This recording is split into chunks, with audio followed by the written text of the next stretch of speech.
Ooh, we are officially recording now, so the podcast is going. So, what's up, everybody? Welcome to the internet's #1 success podcast, Into the Mind, where we break down and analyze the characteristics, strategies, and success stories of entrepreneurs, investors, high achievers, so that we can learn from their mistakes and be inspired by their victories and replicate their formulas for success. I'm your host, Marlon Johnson, former parkour athlete turned real estate investor and entrepreneur, and I am on a mission to become a multi-millionaire before the age of 30 so that I can teach that to others as well. Today, my guest is a friend of mine who I am extremely fortunate to know. I'm extremely blessed to know. This man actually came to this country later on in life. He taught himself English. He has been rising up through the ranks as an entrepreneur, as a real estate investor. His story is actually one that's amazing. I'm not going to tell it because I'm actually going to have him tell it, but he and I spoke a few months back. He actually came through to my house back when I was in New York. He stayed at my house, and that first night he was over, we stayed up the whole night talking, and I was getting to know his story, about his history, about his upbringing, about just everything. And I was like, holy crap, man, we need to share your story with the world because it is absolutely inspiring. So today my guest is Mamadou Diallo, and we're going to be diving into your story, bro. I want to welcome you to the show, man. Thank you, man. You may want to spell my name for your audience. Yeah, bro. So check it out. His name is spelled Mamadou, like M-A-M-A, like mama, do, D-O-U, and his last name is D-I-A-L-L-O. How do I pronounce your last name? This Diallo, right? Diallo, yeah. Diallo, man. Yeah, you would normally it's Jello, but most people won't be able to. So it's Diallo in English, that to say. But that's the first question I get every time I give my name, is like, Mama, what? Yo, bro, it's a unique name. It's a very cool name. But yeah, check this out, right, Mamadou? What I want to do is I actually want to dive in because you've been crushing it in the real estate space. You've been really for the last few months, especially, you've been killing it. You've been JVing with people. You've been helping them get their deals. You've been helping homeowners sell problematic properties. You've been wrapping deals, creative finance, cash deals, wholesale. You've been doing all of that, which is cool. And we're going to get into that. However, the purpose of this show is I love to introduce people to the mindset that these entrepreneurs have, the mindset that people like yourself have, where they're able to see what you're doing on social media. We can follow your story very well on social media. I want to know what type of person you had to become, where you started, and who you had to become. So, Mamadou, what I want to do is, you're cool with it, I actually want to jump back into your childhood because you have a very interesting childhood, bro. I want to go way back, and I want you to share with us a little bit of where you were coming up, how you were raised and how you were brought up.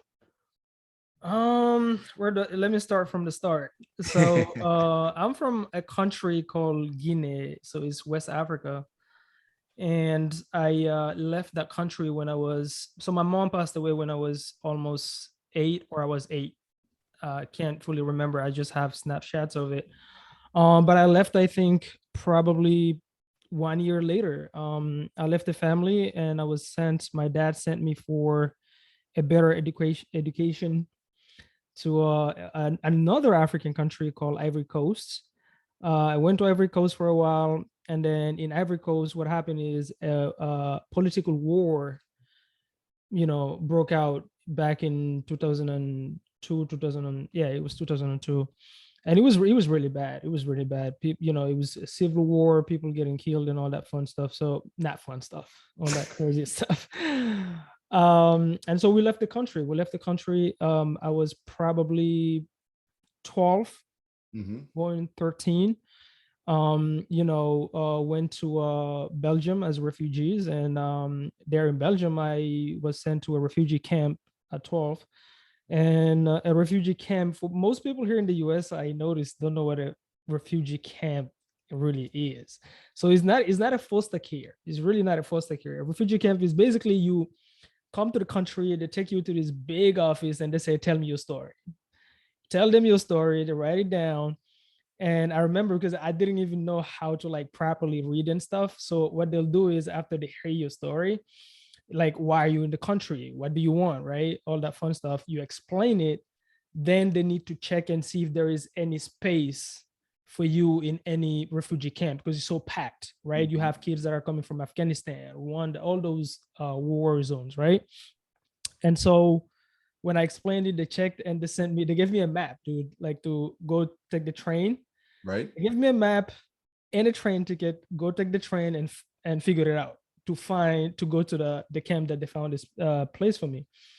My first time seeing a map, my first time seeing what a train is. Bro, you can only imagine. I couldn't even read.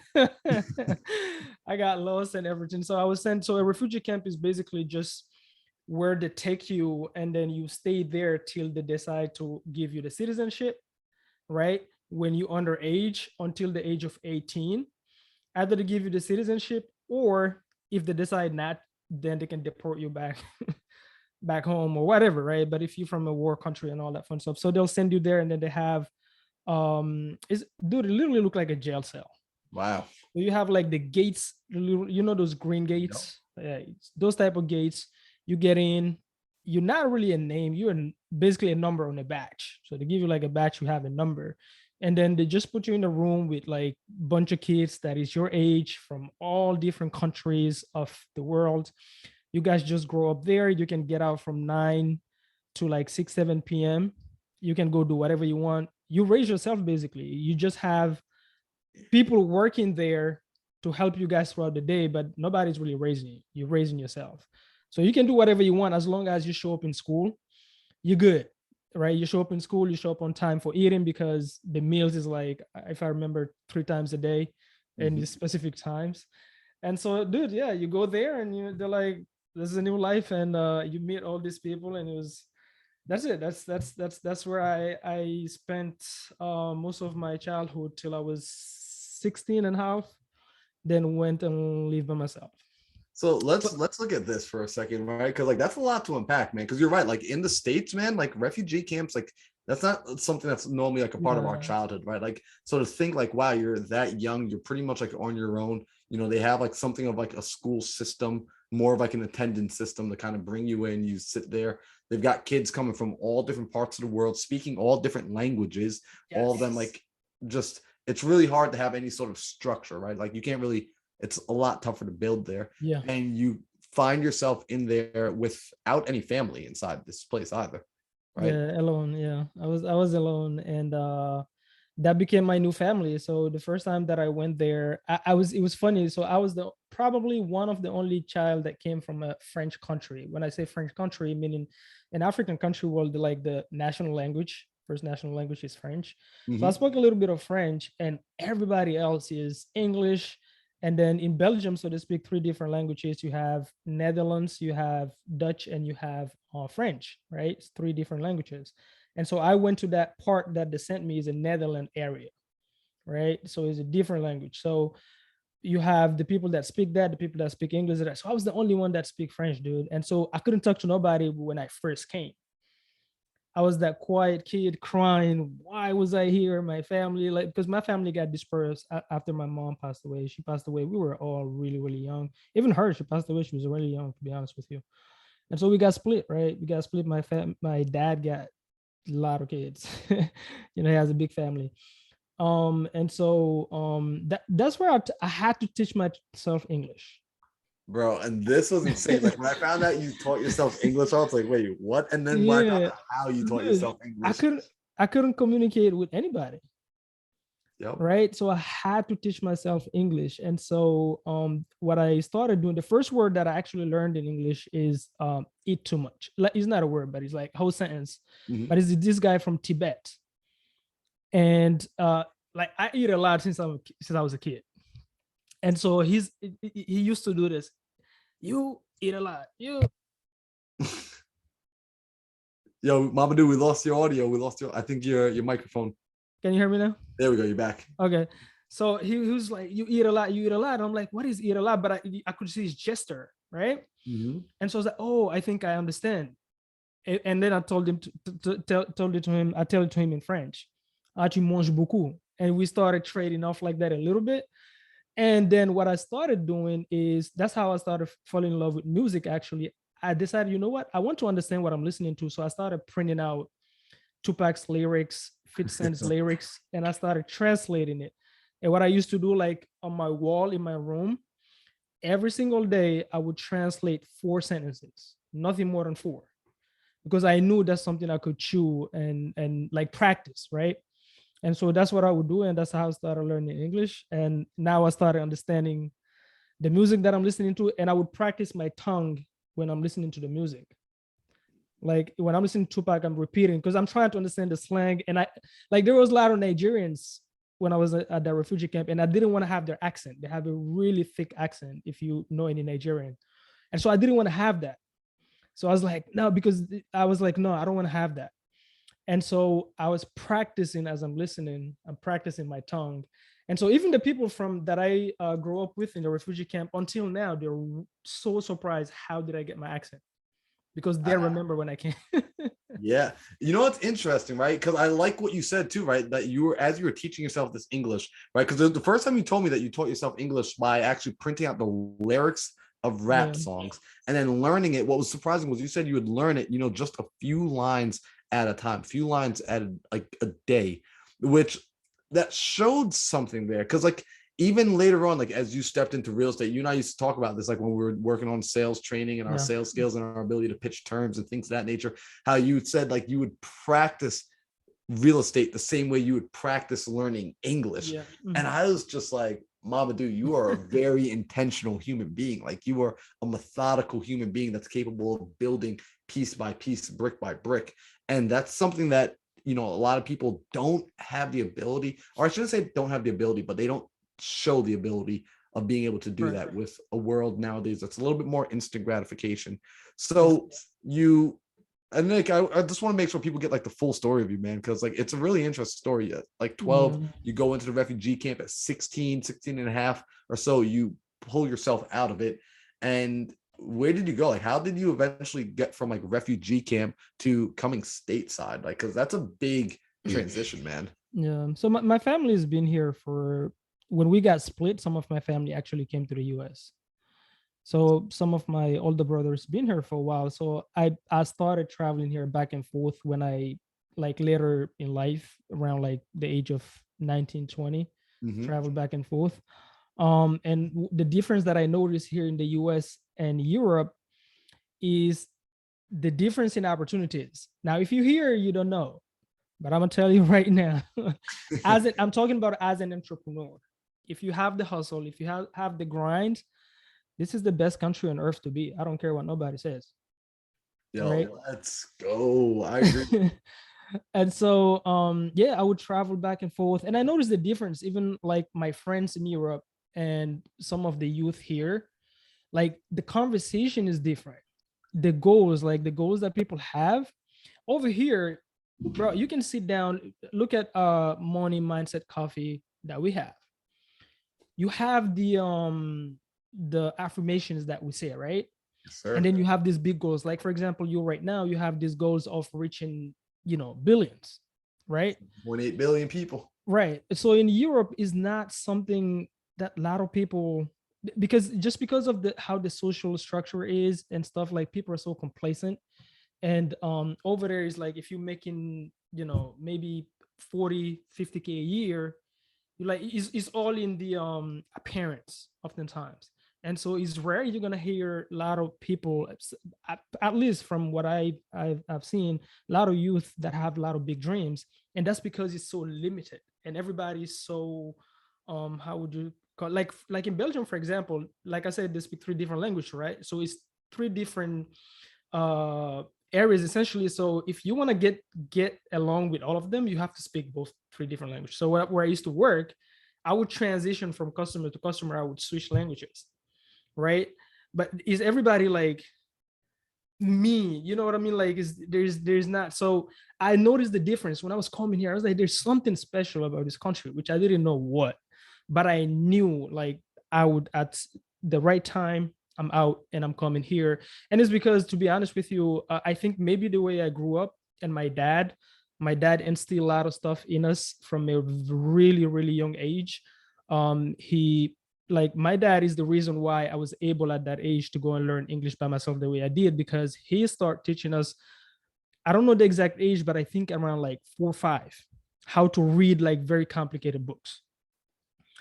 one is the Quran, because we're Muslims. So we study the Quran. So my dad used to force me to read the hardest chapters of the Quran and teach them to people that are older than me.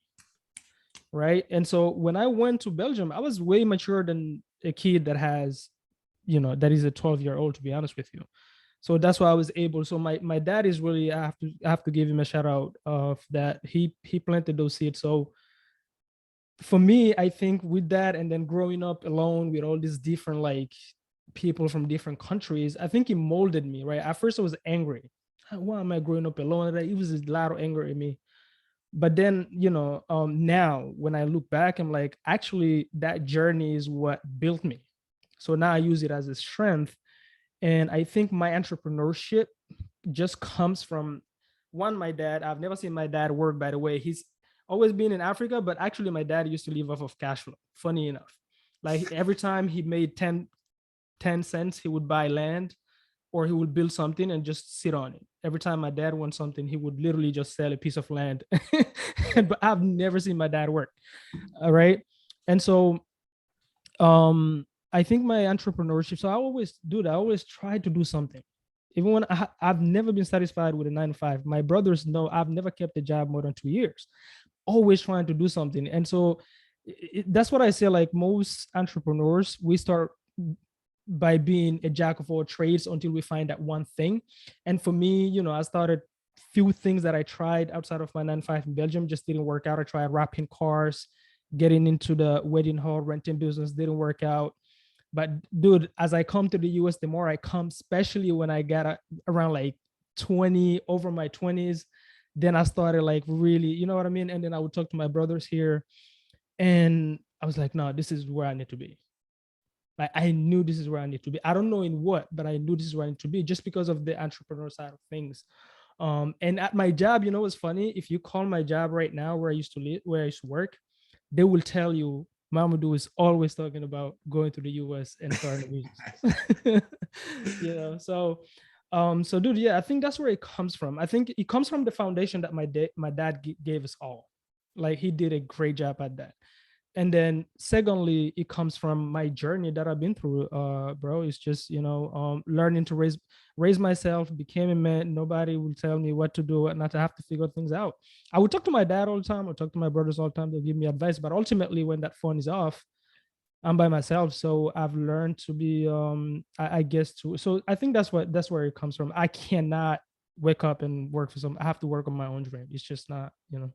Bro, I love that, man. And there's so much to unpack there because like, it really is like your story is, insane. First off, I love like it's rare that I get to have a guest on this show, Mamadou, that his experienced multiple cultures. A lot of my guests are US based. They're born and raised here and they haven't experienced culture outside of this country. Right. Even when they go and visit, they're at a resort, they're staying with friends, but they haven't lived in another space for an extended period of time to really absorb the culture. And you recognize the difference in opportunity, the abundance of opportunities that exist here. Whereas again, like some of the native borns, they just don't see it for sake of, they're too close to it. It's always been there. When things are always readily available, you have a different appreciation for it. So it's interesting, man, because my family is Caribbean and my mom used to remind me that all the time. She's like, yo, you're not black, you're Caribbean. I didn't understand what she was trying to say to me back then, but then it started to make more sense as I got a little bit older, recognizing that like, hey, we came here to do more. So don't get comfortable. Don't sit around. And the fact that you said, essentially your father laid a good foundation actually for you by having you read tough books, right? And then not only read them, but like read them for comprehension, so much so that you were teaching other people. Because a part of what you do now is like while you run your real estate business, you teach, man. You're an educator, you're a speaker, you've put on events, you've come and spoken at our events in New York. Like you are absolutely an educator in all sense of the word. And it's funny, even like in sales, like being able to educate your client, be able to educate the person on the other side of the telephone, on the other side of the transaction, is a part of providing that service and value. So it's cool to see that you had a foundation in that from young. And as you came over here, you continue to grow that. So what I actually want to do is I actually want to dive in a little bit to like showing an example of your hustle, because like you said, you tried multiple things, right? You came in here, right? You tried the wedding venues, you had your hands in a couple different things, in cars, auto, like you tried a little bit of everything, like true, like that's Jamaican, that's African, man. Like when we come out to these countries, like we try a little bit of everything.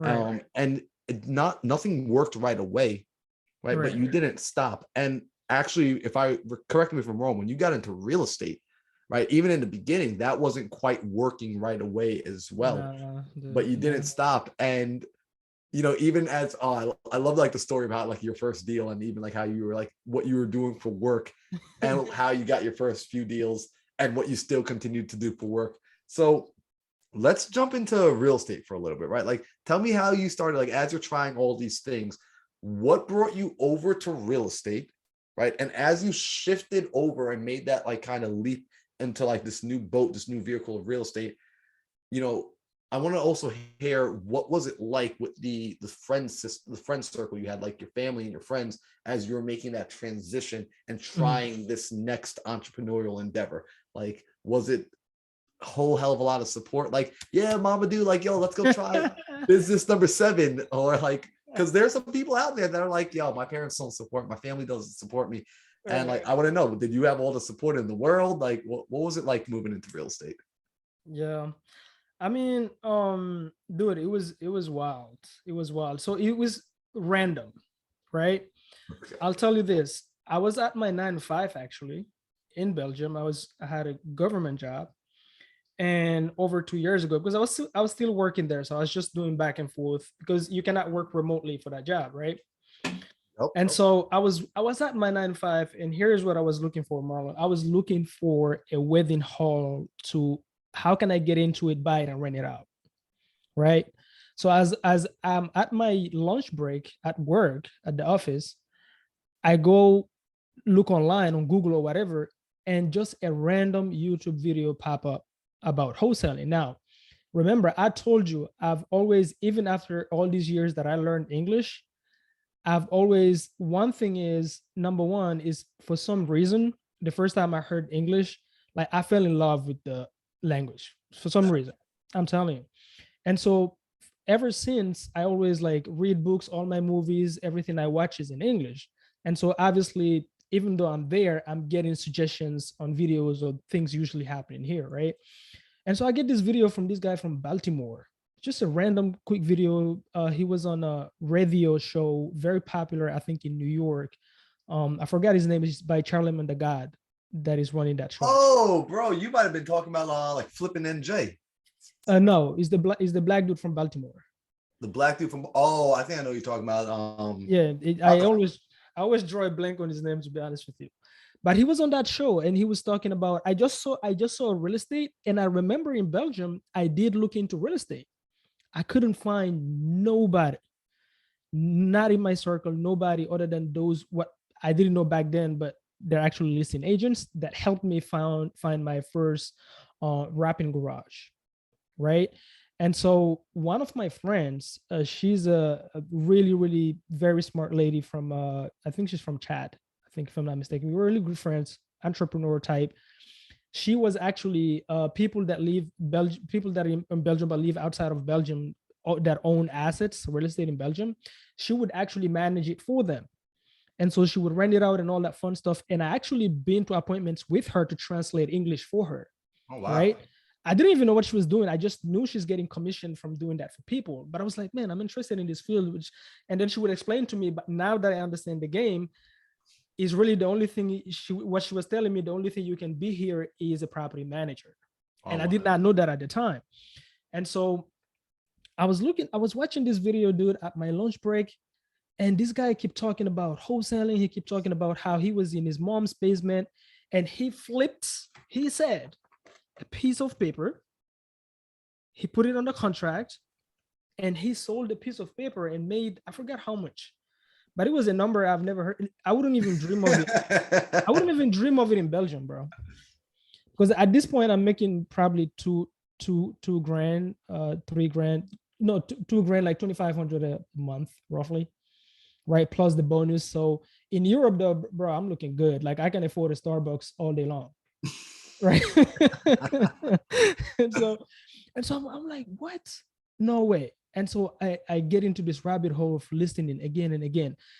It didn't click in my mind what he was talking about. The only thing I retained in my head is you can put something on paper and sell the paper. That's the only thing I retained. I'm like, I need to look into this. Bro, that night I went back home after, so I used to work from 5 a.m. to up to like 2:30 or 3 p.m. Went back home, got on YouTube. Da, da, da, da. And as I started watching, now I started understanding what he's talking about. And I'm like, shit, I'm going to do this. I am going to do this. And it's funny, like my brother, one of my little brothers in Marseille, France, Marseille. Yep. I went to visit him and I told him that same month that I found this. I'm excited in my soul, but he has no clue what I'm talking about. Up to now, my brother had no clue what I'm talking about. And so when I explained to him, I was so excited. I was like, dude, I'm quitting my job in 6 months. And I'm going to do this. He was like, what? Like a video you saw on YouTube? Like, I always knew you crazy, but I support you. Basically, that's what he told me. And I quitted my job less than 6 months. Less than 6 months. And let me show you something. This is right here, my one-way ticket. Bro. That I took. Let's go. to come here. I'm gonna frame it actually. To come here, and I came with the only plan to get into this thing where I'm gonna put something on paper and I'm gonna sell the paper. Right. So when I came here, dude, like I think 2 days later, I started lifting and driving. The first tip that I got from those videos is you do what is called driving for dollars. I retained that. By the way, y'all, when he says lifting, he means like driving Lyft. Because some of y'all are looking at his arms right now, like, oh yeah, I can tell you Lyft, bro. Like he means driving Lyft, like driving Uber, yeah, driving Lyft. Lyft Uber, yeah. And the reason I chose that is because I knew it would allow me to shut down the app anytime I want and do whatever I want. I don't have to answer to nobody, right? And so I started lifting right away. Like I started lifting and I started driving for dollars, right? I would drop off somebody. Every time I would drop off somebody, I would drive around, look for houses. I'll drive around, look for houses. So, and then when I'm home, I'm looking at YouTube. Okay, what can I do next? What can I do next? What should I do? Then I learn about skip tracing. Skip tracing meaning, you go and try to get the number once you get the properties and all that fun stuff. And my brothers here, they were like, dude, what the heck are you doing? Like, what are you doing? What are you talking? Like, how are you spending your days? Like, we feel like you're being lazy right now. Right. And so, dude, I took them to Panera Bread. I took them on a date. 2 brothers, my 2 older brothers. They call us the 3 Mamadous because both of our first names start with Mamadou. I am now I know that I am, the visionary type. One of my older brothers, the oldest, he's a full integrator. And the other one is an actual in finance. So he's like a big bookkeeper type. So I have everything in house with the 3 Mamadous. Anyway, so I take them to the Panera Bread. I remember this was in Baltimore, Owings Mills. And we sat down there and I explained to them what I'm doing. And I explained this thing about wholesale. I was like, hey, have you ever seen this, like those vendor signs where it says we buy houses, da da da da? They were like, yes. I said, okay, that's what I'm going to do. That's what I'm doing. Right? That's what I'm doing. and I remember the youngest of the 2, bro, he gave me this look of, okay, what next is this guy going to do? Be an astronaut? Like, dude, go find a freaking job at a restaurant or something. Legit. Like, he even gave me a lot of recommendations. He has a lot of like Indian friends and so on that own restaurants. He gave me like contacts and he connected me with those. I actually tried one of them 2 days. I lasted 2 days in Baltimore, bro. He almost killed my dream for 2 days. and I remember the look, bro. Don't like my older brother though. He's the one, like, if you have a dream, big dream, go to him. He will never shoot it. To him, it's just like, great. Listen, just prove it to me. Mm-hmm. Prove the concept, right? And so I went out and I was like, you know what, guys, this is what I'm gonna do. Just let me do it. Da da da. It took me 8 months though, bro, like to get my first actual deal. I did get a lot of contracts along the way, but basically my first deal came from me saying, you know what, I'm going to prove. Now my motivation became to prove them the concept because they just feel like I'm just sitting around doing nothing. Mm-hmm. right? And I don't want to go work and do anything else. But I'm like, no, this right here. So I was obsessed with that first check. I didn't even care if it's $1. I want to have it like printed. I don't want no wire. Print it out. Yep. I'm gonna come and give it to them. And so that's how I started. In terms of starting, that's how I started. So it's driving Lyft, drop people off. And one decision that I made, and the reason I made that decision is because I've noticed with my real estate journey, you go through transformation. I get into it and I thought it's real estate, bro. It has nothing to do with real estate. When I started reading the books, when I started listening to podcasts and all, I realized it's a complete mind shift. Like you actually change as a person. It has nothing to do with real estate. You got to change as a person. You got to grow. You got to change your circle. So I changed all my social media. I got rid of all my old friends from that I used to talk to all the time in Belgium. Like, you know what? Here's what I'm going to do. I'm only going to follow people that are in real estate. And so I started going from groups to group and following. Then I did my, now I started going to meetups and all that fun stuff. And so by me listening to podcasts and all those things, they keep talking about how you always want to tell everybody like who you are, like your identity. I decided if you get in my Lyft, there's no way you live in my Lyft without knowing I'm in real estate. There's no way I'm going to find every single excuse to tell you I'm in real estate. Yeah, I love this. And so that's what I used to do is like I used to show them on the phones when we arrive at your destination. I will always find an excuse like we're in sales. Yep. We understand sales. So when you get in my car, I'm more interested in you first. Along the way, I'm asking you, your family, your job. And my goal is if you leave my car and you don't ask me my name twice, to repeat it twice, then I know I haven't done a great job. Every time I get it twice, I'm like, yes, I like said something that made them want to remember me. And so when they will get in my car, I would have the conversation. Then when we get to their destination, especially those people that you drop off after work, they have time, they're tired, they want to chat. And so I would show them, hey, this is what I'm doing. I would just show them like properties that I locked up, didn't close, but I just showed them. I didn't care. I just showed them the pictures. I used to walk through, doing walkthroughs and stuff. And so I would be like, hey, we also pay referrals if you know anybody who's looking to sell. And one of those from BWI Airport. I used to love going to BWI Airport, bro. Why? Because when you go to the airport, when you're doing Lyft or Uber, is a long line, right? So you got to go line up your car and wait for your turn to get a customer. They will literally call you. So sometimes it can take an hour. I used to cold call from my car. So I used to have my computer. Yeah, bro. Like the yellow book, that was my CRM, yellow book. And then the computer there, right? So I used to cold call from my car on my driving for dollar leads. And I didn't have no money, honestly, to pay for all these apps, bro. My ninja trick was going from 7-day trial to 7-day trial. So I would get one, bang out the 7-day trial, download that spreadsheet. On the 6th day, 7th day, I quit. I'm not paying no $49.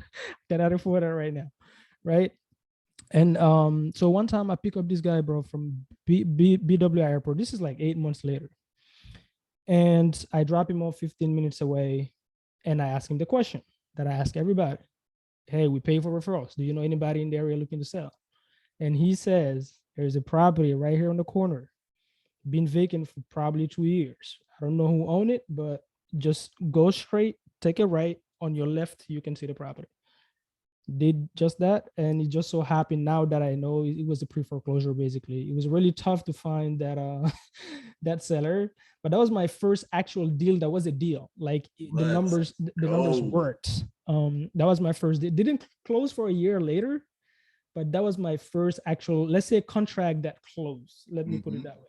So that was my first one. We ended up making, obviously I didn't know nothing I was doing. I was a beginner. So I usually reach out on Facebook for people to help me out. We ended up making, after we closed, 68,000 on that.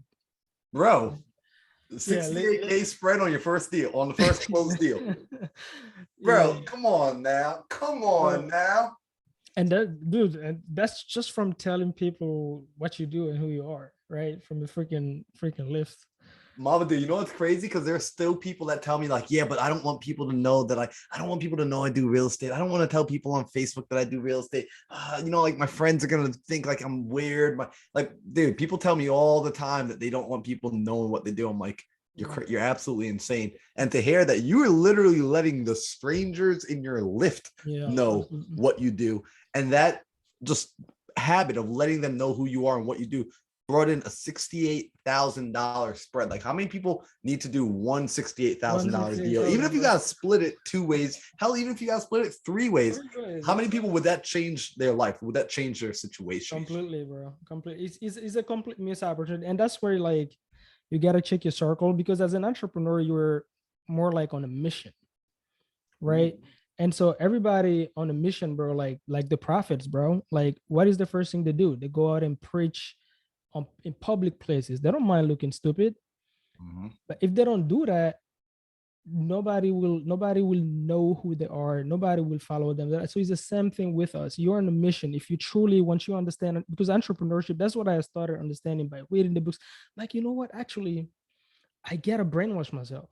Everything I've been taught, most of things I've been taught from my culture is like wrong. Yep. I don't care. Like, it's wrong. And then all the friends I've been hanging out with, to hell.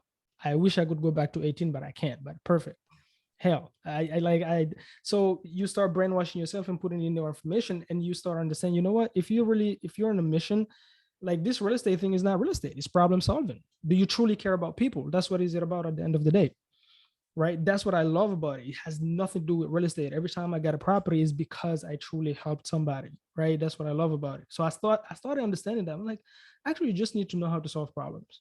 Yep. And if you solve problems, there is no way you're going broke. And it's funny because then I was like, oh my God, my dad told me this once. Huh.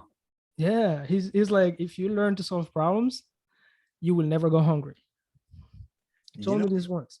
You know, it's funny you say that, because it's true. And it's something I was actually saying this last week where I was talking to somebody, where I was saying essentially like, yo, you know, every deal I've done, it's just been like a problem. Like, it's literally been like, you're just taking on people's headaches, you're taking on people's trash, but because you're able to come in with a solution, you could solve the problem. That's why you earn money.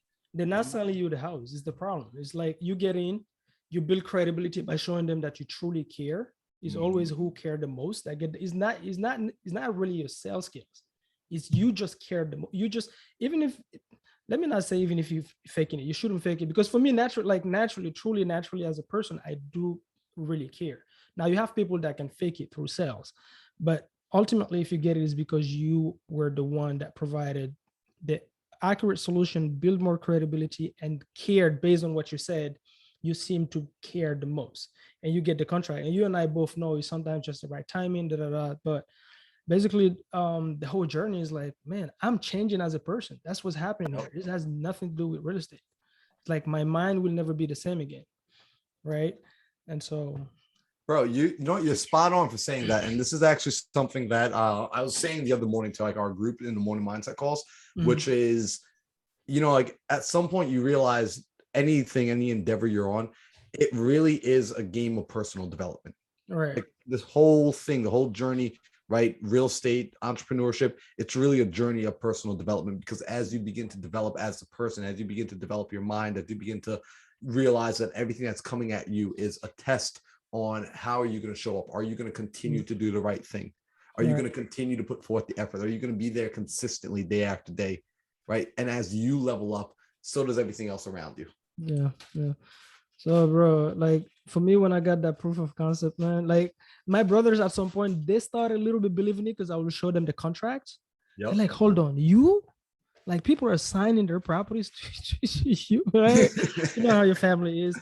But bro, I got frustrated all throughout these 8 months. I'm not gonna lie to you, because in my community, to be honest with you, like, you're looked down upon when you're doing certain jobs. That's just what it is. And so there was a lot of people making fun of me. I promise you, like, a lot of people making photoshops, making fun. This clown he's talking about is real estate. Look at him just driving Lyft. He left his government jet.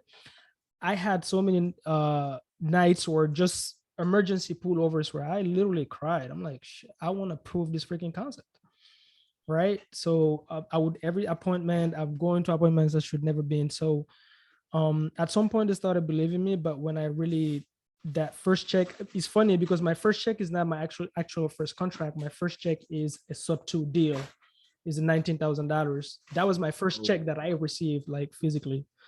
And my brother was in awe. He was like, hold on, I've seen these signs, we buy houses my whole damn life here, and I always thought This is people that have so much money sitting in their backyard or in their basement that there's no way. So my brother is funny. They were thinking about getting into real estate, but they always thought, you know what, let me save 50K and then get into fix and flips.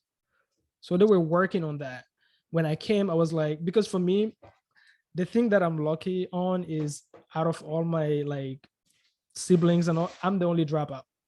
I didn't graduate school. So I'm not afraid of risk. Like I jump head first, then I start thinking. If I want to do something, I want to do it now. Sometimes it's good, sometimes it's bad, but like I'm very like I want to do it now. Like if it's wrong, it's okay. I'll figure it out. I'll find out that it's wrong, but I want to test it out. Like I don't just want to discount it just because, right? So now, like when I prove the concept, now they're getting into the game with me. Bro, I Yeah. love that, right? And I love the fact that you're making action, right? You're proving the concept, and also the fact 8 months, man. Yeah. Like 8 months of going at this, 8 months of like understanding like your family, like you already understand the culture you come from. You understand like on the inside, they're probably just like, wow, he is just wow. He's like that's a tough thing to do, right? That's a tough thing to be dealing with.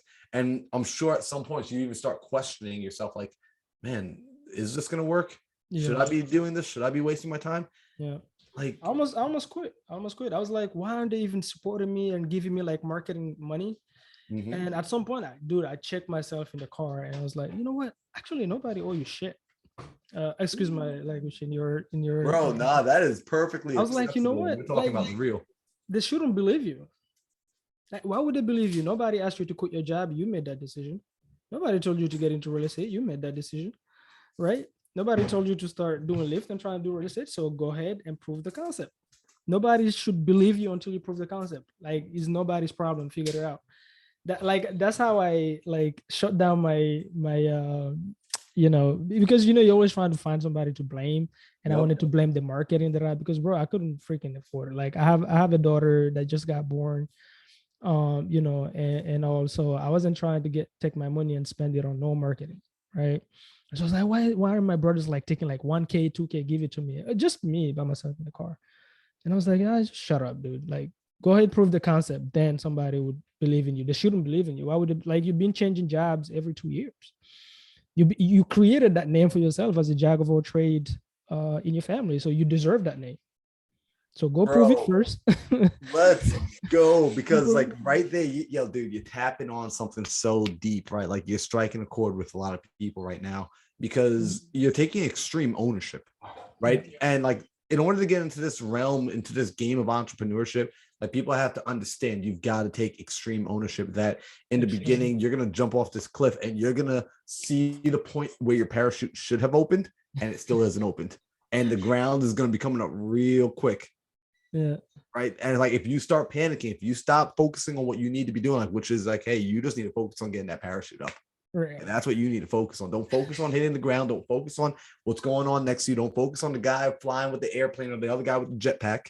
Right. Just focus on opening your own parachute. And you, like you said, you check yourself in the car.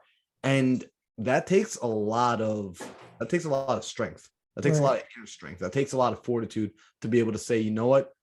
I put myself here. I put myself in this situation, so I'm going to finish it. I'm going to see my way all the way through and to even acknowledge the fact. I like what you did. Like you acknowledged the fact that like, look, they see me as this, but you know what? That is my fault. I've allowed them to see me as this character that they see me as someone that just tries and doesn't finishes and jumps off to the next thing before it's completed. Right. That's big, bro. Yeah. So, yeah, man. No, like seriously. And I mean, there's so many things like I want to highlight with you, bro. Cause like you really are like an amazing human being by being able to do this and being able to come back so much so that after you got those first few deals, right? Like you got that first deal, you got the second deal. Like you didn't quit Lyft right away. Like you kept hustling. Yeah, I kept hustling until my third deal. Like when I started having momentum. That's after I joined Sub 2, because when I joined Sub 2, I was in my Lyft car, paid with my last pennies. Then I made a prayer. Please, I hope this is not a scam. I swear to God, bro. I actually booked a call with TTP, Brent Daniels' team, and then I booked a call with Pace. The funny thing is when I discovered Pace was in Steve Chang's podcast. And he had this interview and he was talking about this thing, creative. I was like, oh my God, this is the solution to all these sellers I've been talking to, and nobody on Facebook could help me. Or they would tell me to stay away from it. Right? Like, this is the damn solution. So I started following him, and then he had this like 16-hour Facebook Live. Yep. That's where it clicked for me. He literally gave me a script that day. He was explaining to somebody on the live, but he wrote a script for people. No, he actually said it, and I wrote it, and I dropped off the live. I went and I called this lady I was dealing with. I locked her up at 78K. I locked her up too high. And I was like, this is the solution. So I called her and I pitched what he just gave me. Like, it was fresh in my head. So I pitched it and I was like, hey, I got the new solution for you. Da, da, da, da, da. This is what it looks like. Take over the mortgage. Da, da, da, da. And then she was like, okay, and then she started asking all the questions. How does it work? How am I protected? I was like, I have no clue. I'll figure it out tomorrow. That's when I called Pace's team and I signed up on the spot. And the next day, I actually broke the record, I think, in sub 2. I don't think anybody had their first like sub 2 deal in 2 days, because I got in the next day, locked up the contract, made 19,000 on that, like that same, that paid my mentorship. Bro, I honestly didn't even know that story, man. I think Jimmy IU had like the record. He might have been in sub 2 before you. So I think he was like the first sub 2 student to walk away with a creative deal. Probably. But you getting in there and getting that deal day 2 of being in the mentorship, I think that wins, bro. Yeah, I think so too. That's insane. First off, y'all need to be paying attention to this, because you need to be taking action. Because the fact that I remember that 16-hour live, right? And you're actually someone that was on there watching it, got what you needed, and then jumped off and went back to work. Like, you started actually facilitating, right? You started helping, you started solving a problem. And then I love when she says, like, she starts coming back with like, so how I don't know, but I'll be back tomorrow with some more answers. Yes. Like, you literally, I don't know. Bro, you dropped a couple $1,000s to solve this woman's problem. For you to get into the mentorship. Like, that's insane. Yeah, when I paid it, I think I had only left like probably $75 or $175. I freaking prayed, bro. I prayed in that car so hard, bro. Oh my God.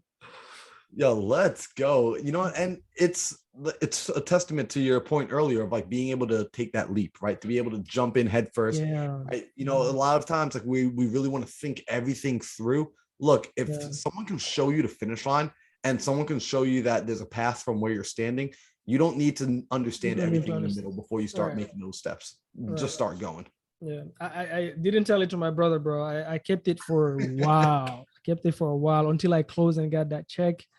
And then I started now hammering, like talking to them all the time about pace. I would learn something and go and want to teach it. But I didn't tell it to them, because they would have told me, like, hold on. So you've been doing this for almost 8 months, haven't done a deal, and you just spent what?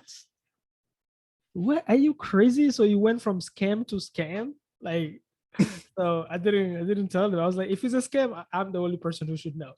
So when I got in sub 2, like, bro, that's where momentum started coming, because Bro, you were taking action, man. Like, because you got inside, and that's an interesting thing. Like, once you got inside sub 2, like from day 1, man, once you got in, you've been a pretty active member. Yeah. You were on the Zooms, you were answering the calls, you were participating in the daily dials, you were going all in.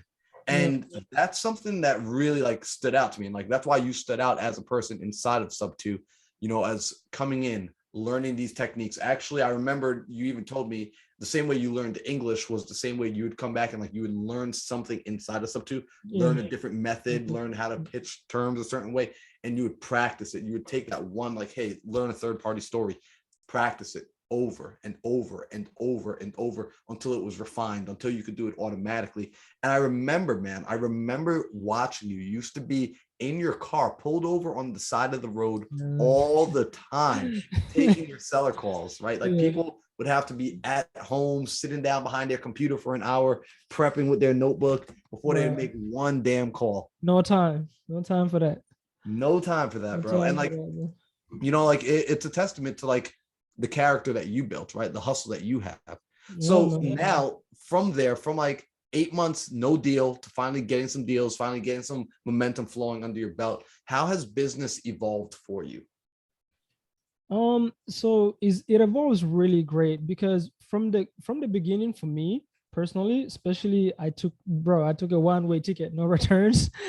I for me from day one, I decided, you know what, after like my first deal, I got over the wholesaling. You know how you have how'd you call it? Like let's say for example, you've never had a Ferrari, like you want to have it, but once you have it, like okay, I'm over this, right? Yep. That's how it was with wholesaling with me. Like I wholesaled my first deal, and I was listening. I forgot what podcast, but it was this guy named Brandon, black dude. I think he's in the Houston market, if I'm not mistaken. Mm-hmm.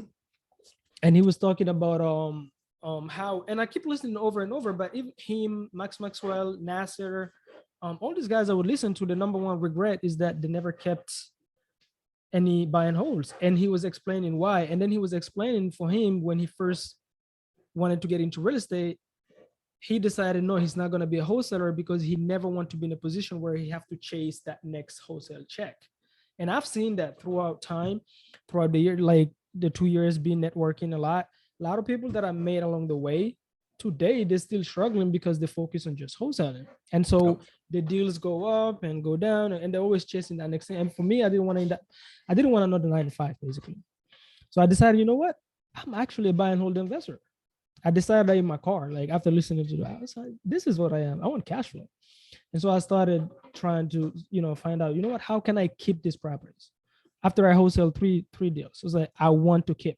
And then that same week, I had a sub 2, and I was like, this deal right here, I'm keeping it. There is no way I'm wholesaling it. I didn't even know what private money is. I didn't know how I'm going to do it.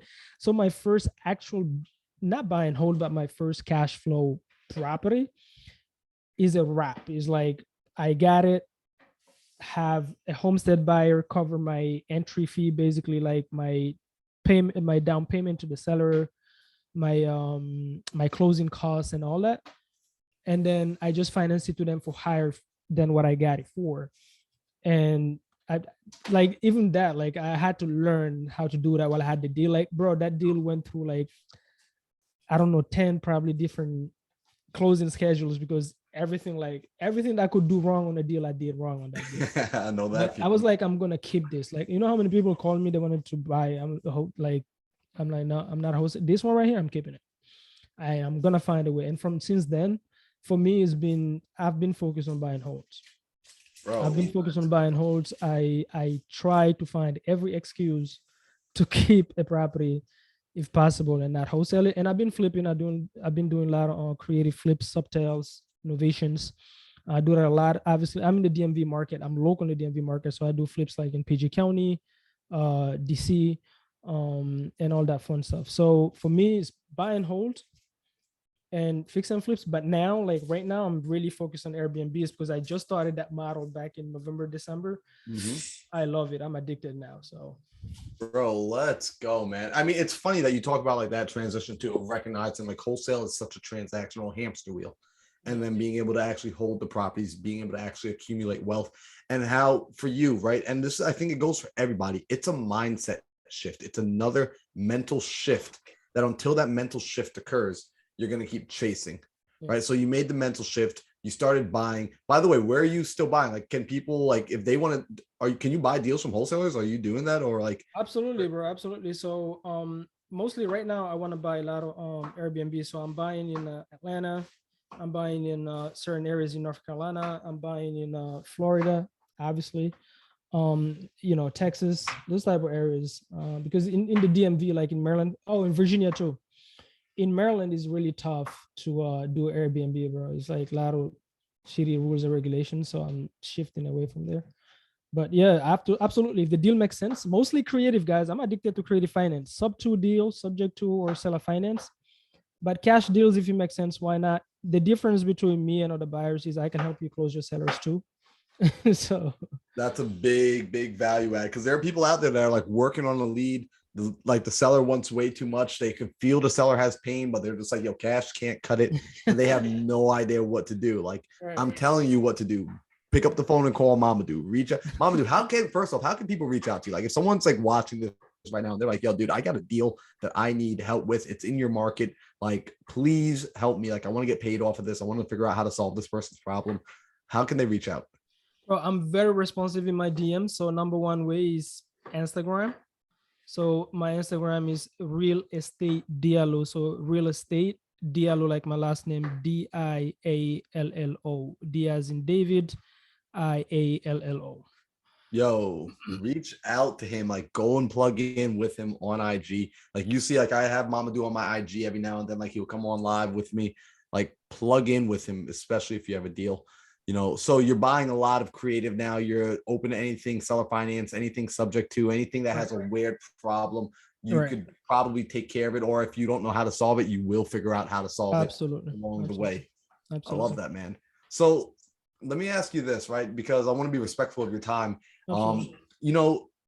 Books have been like total, like they've been super helpful for me. Like on my journey, like books have helped change my mind. Like listening to you, how you actually would take yourself, you would take your mind and just like completely dunk it into a new tank, right? When you're like, hey, I'm going to go into real estate now. I only want to see real estate. My social media feed, podcasts, interviews, like books, everything's going to be real estate related. For yourself, right?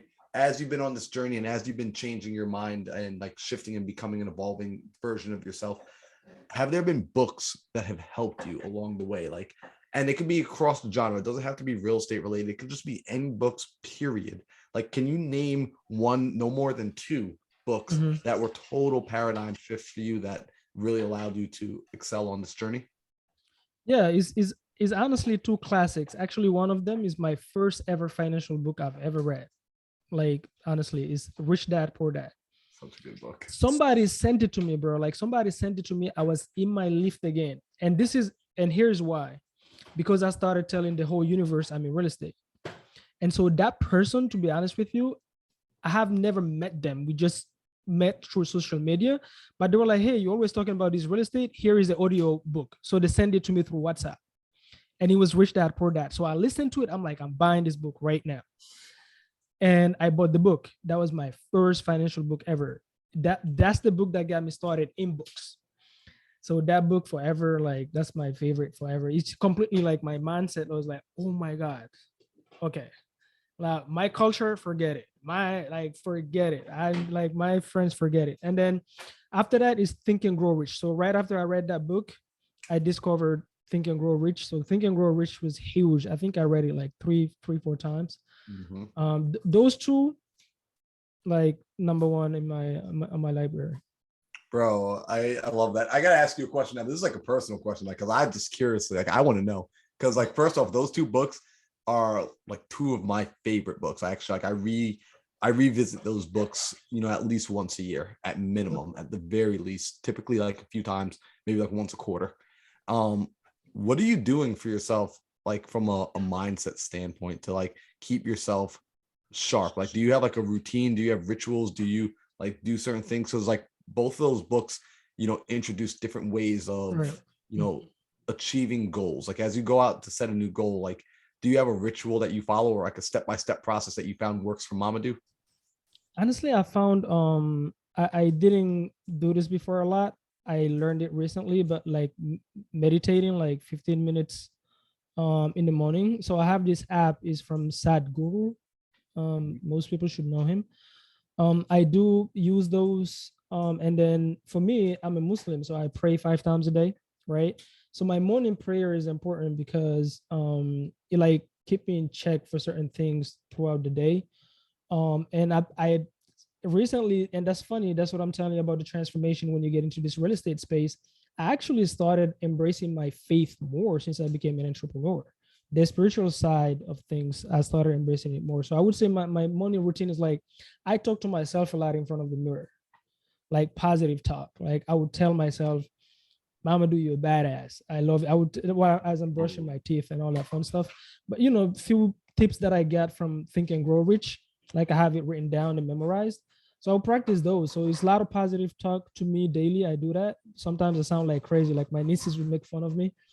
And then I have my prayer. Like we Muslims, we have 5 prayers throughout the day. The first one in the morning, that one is really important. So usually when I pray, then I do the Sadhguru 15-minute silent meditation. Bro, I love that. I was just curious, like for myself, man, especially like hearing that you do like a self-talk, man. Like I straight up, like I literally speak to myself out loud. Like I'm big on that. yeah, it's my best way to communicate with myself. Like people ask me like how I do certain things. Like I talk to myself. Like the same way you and I are having a conversation, like I will verbally out loud talk to myself. Yeah. And I'm a-okay with that. Because I grew up like having lack of confidence was huge for me. Like I grew up as, that teenager that is always walking face down. I was that guy, like very skinny, always uncomfortable in his skin. And so I had to build this confidence that to be honest with you, that I have now. So self-talk recently, that like when I discovered that, I was like, this is it. Like every time I feel like a little, I'm like, no, bro, you're a badass, like period. Nobody can tell you nothing. So. Let's go. I love that. Yo, so if y'all listening, like plug into that, like utilize that as like a skill for yourself. Like, I got people on IG live listening right now, and I'm like, they're loving it. Like I want them to understand, like use that self-talk. Like we're giving you permission, right? Because sometimes we feel like we need permission. Like I know sometimes for me, like I need permission sometimes. Like I'm just like, when someone tells me, like, I'm like, oh, I can be a badass. I can be a little bit weird. I can be a little bit strange. I can be myself. Thank you. Like, because sometimes we catch ourselves pretending. Right. So being able to do that and live into yourself. So I got this final question for you, Mamadou. And this is one of my favorite questions. And it goes a little something like this. Like, let's imagine tomorrow you wake up, and as you wake up, you are a blank slate. So you don't remember your childhood. You don't remember the refugee camp. You don't remember teaching yourself English. You don't remember all the different jobs and all the different entrepreneurial journeys you've taken. You don't remember coming to this country, finding out about wholesaling, the ups and downs. It's all gone. You are like cleared, right? And as you wake up, you're not scared. You're not freaking out. It's not a Saw movie. You know you're safe, right? You open your eyes to consciousness, and a thought begins to come to you, right? Like this thought comes, and when it comes to you, you accept it as truth. You don't question it. You don't fight it. You don't resist it. There's not even an ounce of doubt. Like you just fully accept. What would you ideally like for this thought to be? That's a deep question.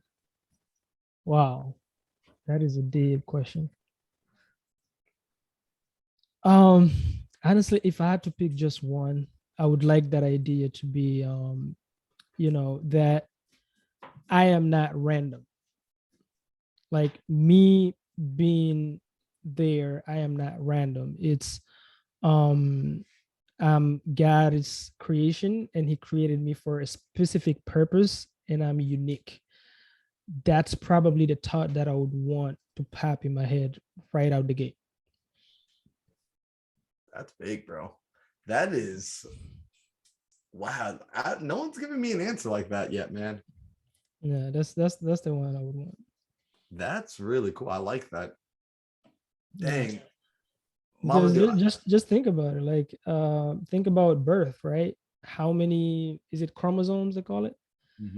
Right, that you had to raise, and you are the one who actually made it. So that, like because for me, like in life, because I was lacking a lot of like confidence, I'm starting to know now, like it doesn't matter what skills you learn, if you don't build that confidence, and that confidence you build it through whatever works for people. For me, is the self-talk, the meditations, the surroundings. Like having friends like you, bro, like built me a lot.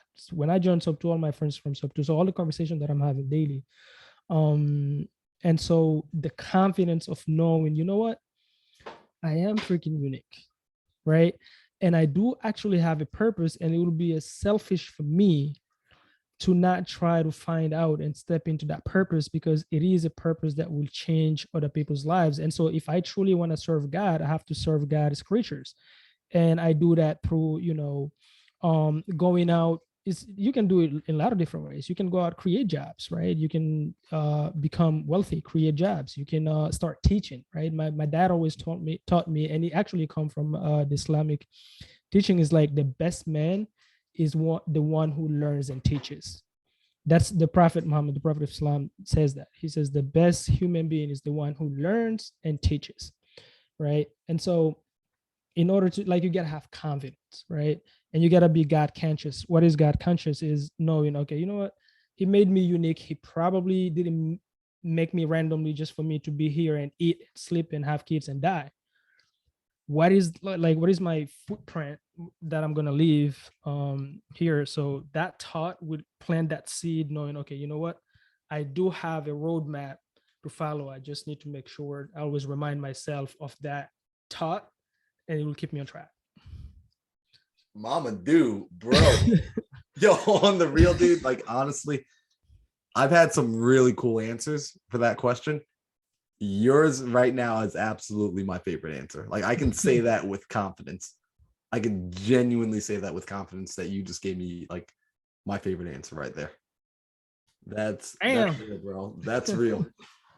Dang. So, Mamadou, for all the people now that are listening to this and they're like, yo, this dude is the truth. Like, I want to connect with him. I want to plug in with him, right? Even if it's outside of real estate and doing deals, where is the best place for people to go to connect with you? Is it still Instagram? Like, where should they go to find you?